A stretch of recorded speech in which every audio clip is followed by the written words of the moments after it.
Bueno, mi gente, aquí estoy con Marcus Hernandez from Orchestra Fuego, Stop the Madness. Marcus, all right, listen, Marcus, I just want to, one question, just to get this out the way.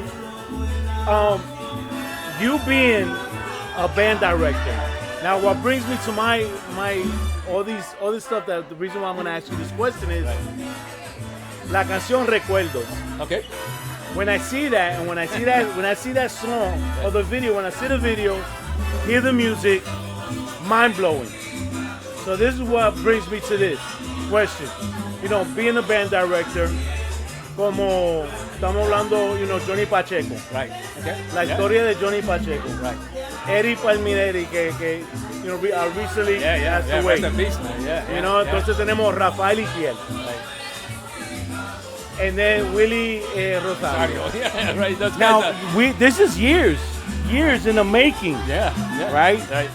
And when I see this, and I hear this, and I see all these interviews, all these documentaries, the one person that comes to my mind is you. Oh, well, okay. Porque la canción Recuerdos. Right. So at what point do you think, Marcus, that how people are going to see you in the future? That we see those big legends. Yeah. And you being recorded with so many legends. Canario. Oh man, forget about it. Yeah. How do you see yourself? You know, I mean, I started this, you know, when back in the 60s, 70s, right? When the salsa first started in New York City, I was right there. I saw the birth of salsa music, and I was right there. I was performing with Alberto Santiago, Rafael de Jesus was a singer of Perico Ortiz. You know, so I was doing freelance in the beginning, and then I started Fuego '77, and then it was Larry Harlow that, you know, he saw us. Larry Harlow too, one of the biggest band directors. Larry Harlow saw us, and he's the one that introduced me to Jerry Masucci, Fania, and we got the report.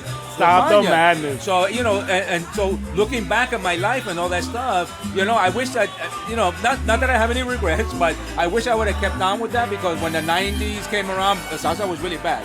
Yeah. It was getting, all the clubs were closing down and stuff like that. So I pursued a accounting career. And but I was fortunate because, you know, a lot of the musicians knew me as a musician accountant. Yeah. Oh, wow, this guy's a musician and accountant. He understands. So I was able to do a lot of Steely Dan, the Allman Brothers, Spyro Gyra, Ricky Martin when he got into the Vida Loca. I was the accountant. Because they knew me as a musician. Oh, man. So I was very fortunate to do that. So, look, there was a purpose for all that, right? That I left music. And but then when I moved to Florida, you know, me dio la pequeña otra vez, and then I wanted to get back into it. And it's funny because every year I say, my wife, okay, the last album.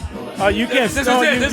You can't say that. So 8 albums later, right? Ain't no way in the world you can say that. Right, yeah. So I would think that being remembered as just a producer. I want to, you know, people. Wow, this guy's done a lot of big artists. You know, Canario, Osvaldo Roman, Nino Segarra. I'm telling you. And then of course, Izis la Enfermera de la Salsa. Yeah. That last one you guys did. Yeah.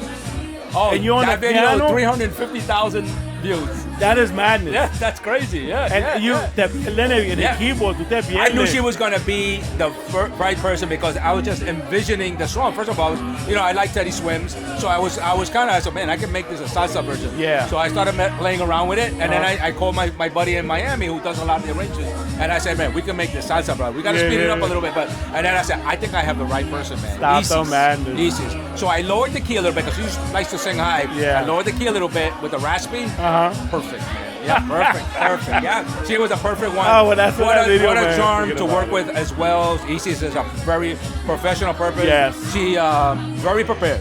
Very prepared, and so that's no. Hey, did you do this or do you remember? No. She's total package, man. So she's great. So with that in mind, right? Jose Alberto Canario. Yeah. How was that? How was a man from La Fania that performed together with Celia Cruz? Yeah. Now featured in one of your albums. Twice, because he was in Candela, which I won Album of the Year at the Independent Music Awards. And congratulations on that. Thank you, right? And now that I just won again. Two awards. That's great. Stop the madness, man. So you know, I reached out to him through Carlos Infante, who's the guy that does a lot of arranging, and he was doing some arrangements for Canario. Yeah. And he says, he loves your music, man. Maybe I could hook you up. Absolutely. What a sweetheart to work with. What a sweetheart. I can imagine, man. And he doesn't do things with a lot of people, but he loved our music. He liked we kind of jive together, and when he came down, I flew him down and everything like that. Yeah. We had a great time, man. Stuff, man. And what an awesome guy to work with, man. So when I called him for this one, I said, Canario, I got the perfect song. He said, okay, talk to me about it. I said, but I know you like to do the flute thing. Yeah.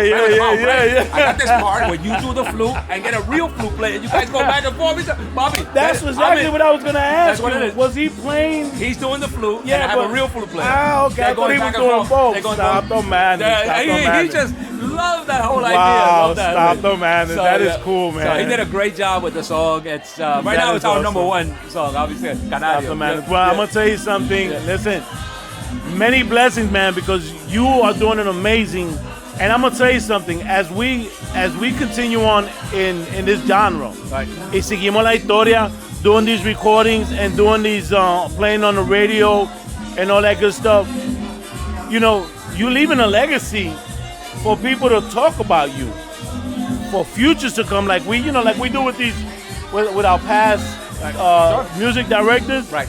You know, and I'm gonna tell you something, you madness, man. I appreciate that. And I can just imagine, I can imagine what the future holds. Yeah, I love creating. I just love what we do. We're not following the typical stuff. We're not, I never did that anyway. So I like to do a lot of different things. Nostalgia was a lot of English salsa and stuff like that. So I kind of broke away from the mold of the whole thing, and the Americanos, they love salsa, they just don't understand the lyrics, right? So which is why my show is Spanglish.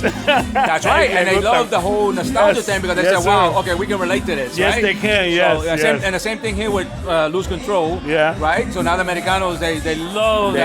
They love it. Yeah, stuff like that. They love it. Well, listen, Marcus, I'm so grateful for being here. Oh man, thank you for being always here, good to see you guys and stuff like that. So enjoying it. So thank you so much for this interview, man. Yeah, my pleasure. Vamos a ponerlo ahí en la WRR 97.3 FM. I got a surprise coming, so I'll let you know. Okay, stop the man. I got a surprise coming. Yeah. Because I'm always creating. I drive my wife crazy.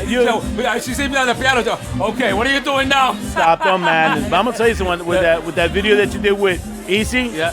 Yo te veo, you lose yourself. Yes, yeah, I just love it. Yeah, Stop the madness. Yeah. All right, well, listen, this is Willie King, Stop the Menace, Enfermera, and Stop the Menace Latino show on WRIR 97.3 FM with Marcus Hernandez from Orchestra Fuego, el director, amazing. Thank you so much for this opportunity, my brother. Bro. And vamos a seguir la rumba, que sigue la salsa por ahí para abajo. Absolutely. La salsa madness. Yes, absolutely. Okay, gracias.